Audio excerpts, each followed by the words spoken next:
far as where we're going, I think that we still have to digest or consolidate these gains for a couple of reasons. Certainly, we're not ahead of ourselves as far as long-term value is concerned. For silver and gold to be valued relative to the amount of paper that's been printed, they're far from achieving their ultimate high. Absolutely. Having said that, they did move rather rapidly, so it may take some time to digest these gains before we start higher. And as you well know, with Trudeau, the political climate is changing rapidly. And I think a lot of people are more or less sitting on their hands until more of these unknowns are verified. And then they'll make a move, whether they should, increase their positions in bonds or equities or more reliable safe havens. The factors that supported the price of gold in 2023 and 2024 remain in place and are strengthening, given the pace of central bank purchases. The Kitco News Top Metals 2025 survey showed retail traders continue to believe in gold's ability to outperform in an unstable world.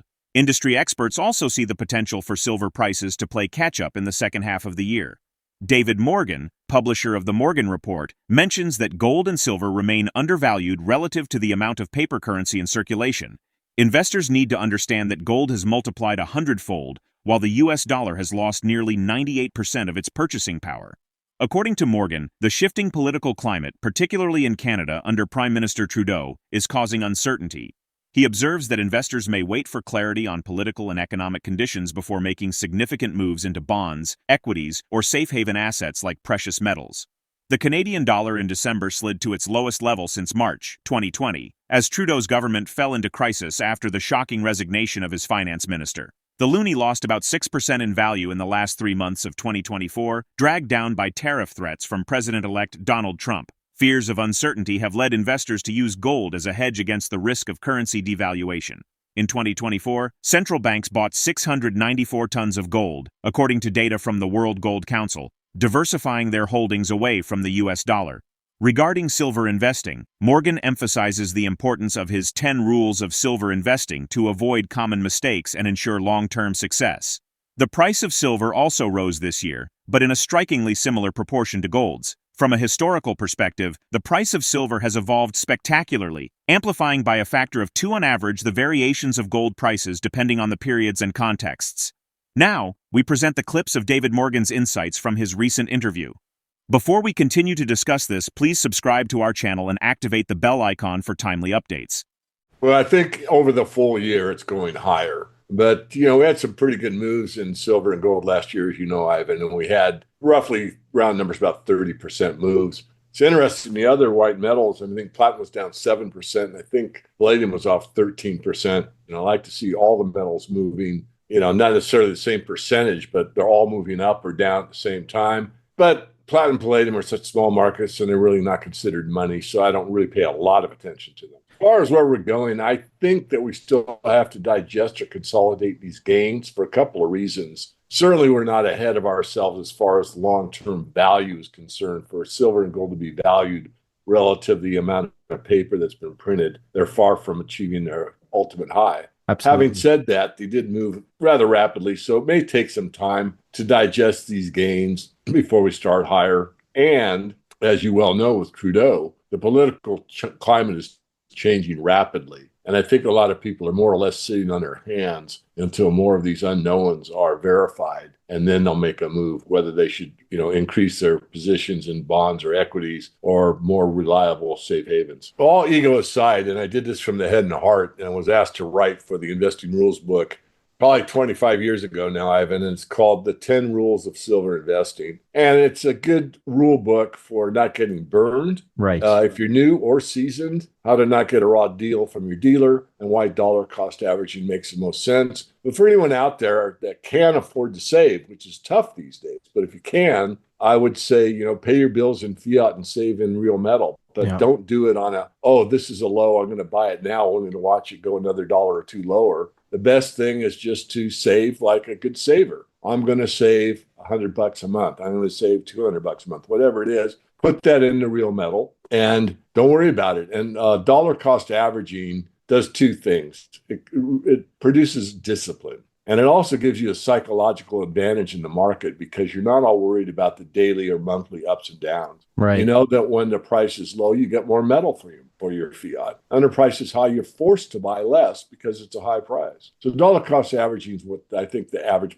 person, it's very much not talked about very often anymore, but there are a lot of stackers out there, and I commend them all. And that's really the way to do it, especially if you happen to get a good deal. And as I say in the 10 rules of silver investing, you get a raw deal. Sometimes price isn't all it's cracked up to be. Of course, you want the most for your hard-earned money. But if the dealer's giving you a price that he cannot really commit to and the package never arrives, now you're in big trouble. So there's a lot of things in those 10 rules that will help prevent a big mistake and will put you on the road to peace of mind, which really is why we invest in metals. I mean, I would love to be in a situation where we have more honesty and integrity in the system, and I could put investments in the things I believed in, maybe, helping people in foreign countries that need industry. I mean, absolutely. But the reason I don't do, a lot of that is because we're in uncharted waters and we don't know what is going to be viable in the future. You have a very good business, but because of the debt markets and you went too much in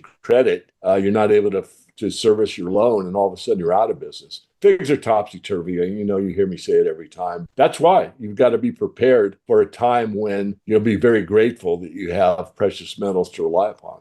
In his interview, DavidMorgan shares insights from his work with the Citizens for Sound Money Committee, citing John Williams' estimate that real inflation is 8% higher than reported. He suggests the Trump administration may push for a cheaper dollar by lowering interest rates, but warns that market forces could increase rates. Despite the Fed's control, the open market still plays a role in rate movements. This concern is echoed by Federal Reserve officials, who see a rising risk that inflation may remain persistent in the U.S., as they begin to grapple with the economic impact of policies under the incoming Trump administration. While the Fed still aims to bring inflation down to its 2% target, the latest meeting minutes reveal that recent higher-than-expected inflation readings, combined with potential shifts in trade and immigration policies, suggest the process could take longer than initially anticipated. Despite the Fed's control, market forces may play an increasingly significant role in influencing rates in this complex environment. Concurrently, Morgan discusses the breakdown of the global empire, emphasizing the rise of populism worldwide. He explains that as nations become more protective, they may limit exports to prioritize their populations over international trade. Let's get back to the interview. First of all, I've been asked, and it's an honor to be asked, and I, of course, accepted to be on the committee for the Citizens for Sound Money. John Williams is also one that's on that committee. Right. And he said to one of our first group meetings that the true inflation rate based on the CPI was calculated in 1980 is about 8 points higher than the stated. So if you take 3%, you add 8, you got 11%. That's the real inflation rate. Point number 2 is the administration wants a cheaper dollar. How do you make a dollar cheaper? Well, you race to the bottom. You make it worth less. How do you do that? You make it cheap. So you lower interest rates. I think that's the direction that they're being forced to go, or maybe want to go. However, markets have a mind of their own. And at some point, you could get in a position where in order to save the bond market, treasuries get bid higher and interest rates go up because of the market forcing it higher, rather than the political class or the financial class deeming that such and such is, what we want the market to do. Really, the Fed sets the discount window. I mean, they have control over some of the rates, but once we're out in the open market does have some strength to basically move things. Not nearly like they did when I was your age, because there's been so much intervention to the money center banks and the political favors that are passed back and forth between the political class and the financial elites. But nonetheless, the market still has some power, and that could come to the fore, Ivan. So you could have a week where you get a official proclamation that we're going to lower interest rates on the next FOMC meeting, and yet 3 days later they go up 50 basis points. We are in a mess.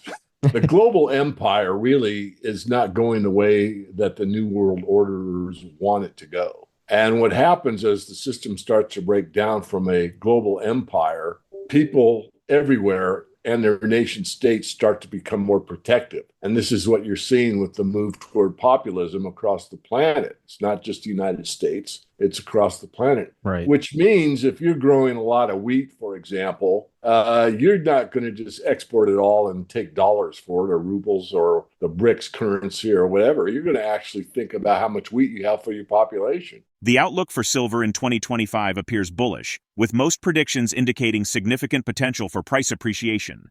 Given the potential of precious metals, how can investors best position themselves to capitalize on the long-term growth potential of gold and silver? Drop your thoughts in the comment section below. If you find this video informative, don't forget to support our channel and turn on notifications to stay informed about our latest videos. See you in the following video.